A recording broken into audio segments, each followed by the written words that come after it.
Hello, hello, hello, and welcome to this edition of A Quick Pint. Now, again, it's Sex Week here at the Jolly Heretic Public House. You've made it absolutely clear that autism can bugger off, genius can bugger off, intelligence research can bugger off. What you want is stuff on the evolutionary dynamics of sexual practices. Now, we've looked so far at fellatio and cunnilingus, and so today I want to look at the rather more innocent practice of kissing. What is the evolutionary dynamics of kissing? Kissing, let's define it as mouth-to-mouth contact, right? Kissing on the open lips. It is obviously long recorded. It is recorded in the Kama Sutra. You do find similar things in non-human animals. Cats, for example, and dogs will touch each other, and many other animals will touch each other on the lips. This can be regarded as kissing. And in the cases of dogs, they will tug each other in the mouth to greet each other. So this is widely observed across species. Though, interestingly, according to anthropological research, fewer than something like 50% of known societies actually engage in kissing. So it's not a human universal.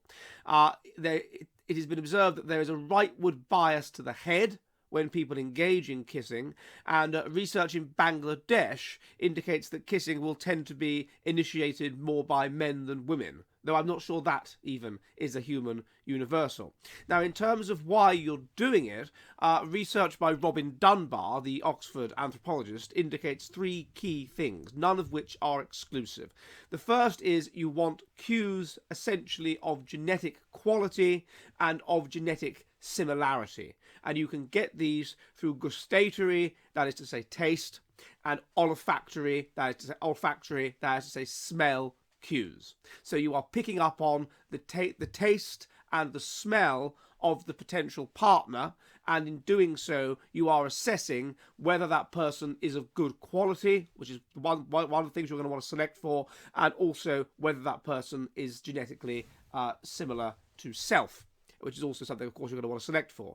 The second is to gauge and maintain long-term pair bonding. So it feels nice, it feels good, it's a kind of a continuation of a thing that you did at the beginning of the relationship. You are continuing to assess the genetic quality and the genetic similarity of the partner during the relationship, and this is arousing, and so therefore you continue to do it as a means of continuing long-term pair bonding. And the third, again related to this, is arousal and foreplay. We are evolved to want to have sex with people who are of high quality and are genetically similar to ourselves, and so if you do this, if you kiss somebody, you should find it arousing, and therefore it becomes a matter of foreplay prior to sexual intercourse. In terms of other reasons for it, it is potentially a cost to health. If you kiss somebody, you can get diseases off them. So there has to be a very good reason to do so. And the argument is that very good reason to do so is to assess whether that person is, as is termed, a good kisser.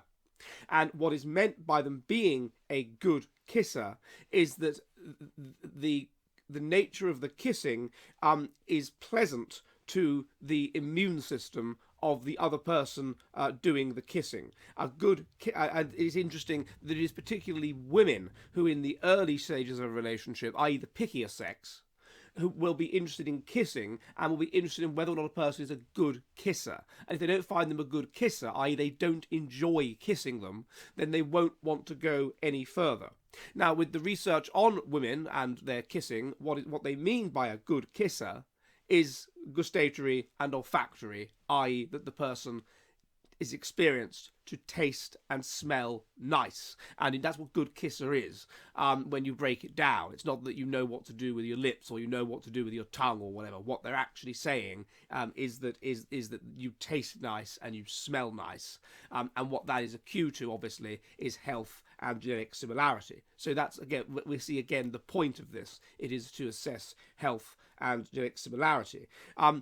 then another factor is that within relationships, frequency of kissing, is significantly correlated with relationship quality. And so again, this implies there is a strong bonding element to kissing, that you kiss in order to bond. If you are a K strategist, you will want to have strong bonds, and therefore you will kiss more and you will maintain strong bonds, and the relationship will be more satisfactory for this reason. And interestingly, anthropological research indicates that there is a correlation between the social complexity of a society and kissing preference, i.e., the more K-strategic a society is, because that's what tends to be associated with a complex society. If you're under a harsh and stable ecology, then it's highly competitive, then you will tend to select for various factors which will allow you to build up a more complex society. And the more complex a society is, the more likely you are to kiss.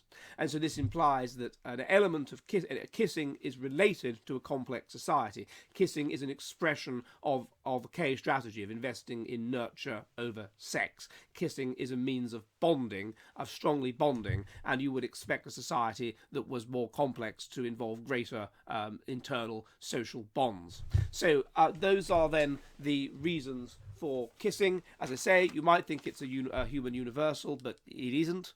And there are these various reasons that go together, which explain why we are evolved to kiss. So I hope that's a bit of interest. And goodbye!